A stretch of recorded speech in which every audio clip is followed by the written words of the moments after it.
Oh, it worked first time. How cool is that?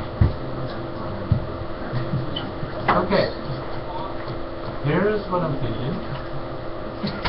It's only 500 words. You had a chance to focus on whatever you wanted to focus on from either one of our texts. Let's kind of go around and see what people did. Can we do it?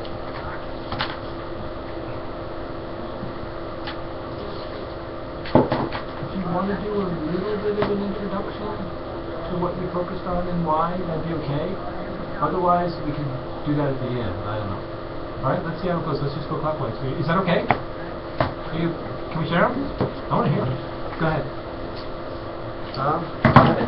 Well, mine, I guess, is mainly, my video is more so about, like, text. This is more about meditation, reflecting on the meditation we did, and also the fact the mortality chapter in Secret of the Virtual World, which addressed the idea that people are constantly dying and being reborn each day with their experiences. So in a way, we're always facing impermanence. And yeah, my paper was about like what you were talking about yesterday, remembering experiences. And I remembered a story about my friend Scott, who I knew in elementary school. Encountered that story in here. And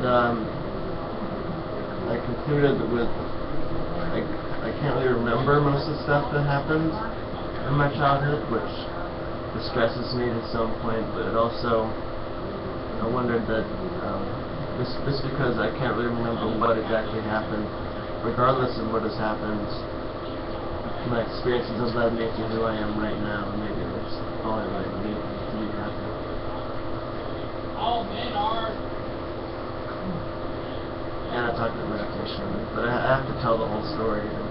Will you read it? Yeah. Okay. Mythology dictates the average goldfish's memory span somewhere around 4 seconds.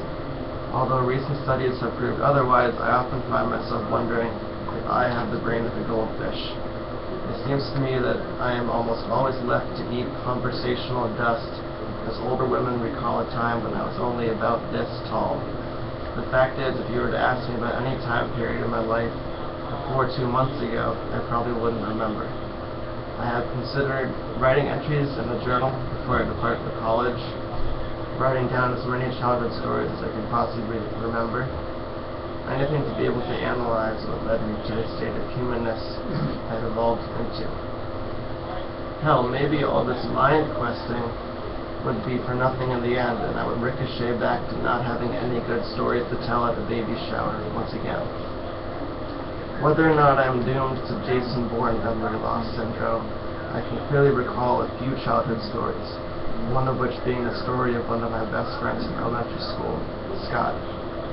Every time I would visit Scott's house, I would find him sitting on the couch in his living room with his dad, who was also a gamer, playing the most intense game of Halo ever committed to a television screen.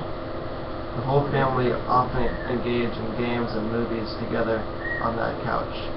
One night, however, during the family's weekly movie night in the living room, something drastically changed. While they were all sitting on their couch, a car veered off the corner of the street they lived on, penetrating the wall of their living room and colliding with the family head-on.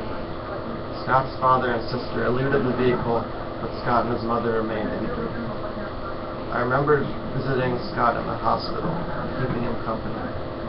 Each time I would visit him, we would silently play chess for hours. The parents would check on us, making sure the sounds did not indicate something was wrong. In fact, we were young and we did not feel the need to ignore the wisdom in silence.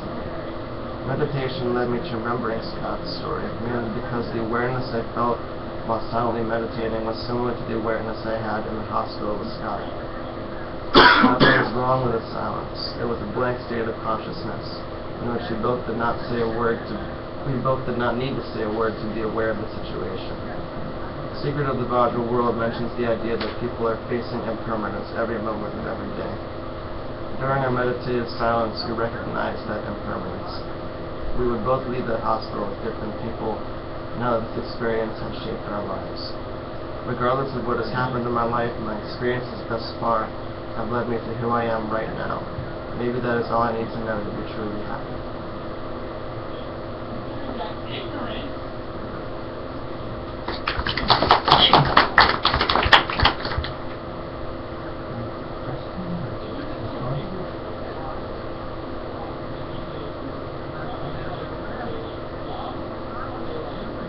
Okay?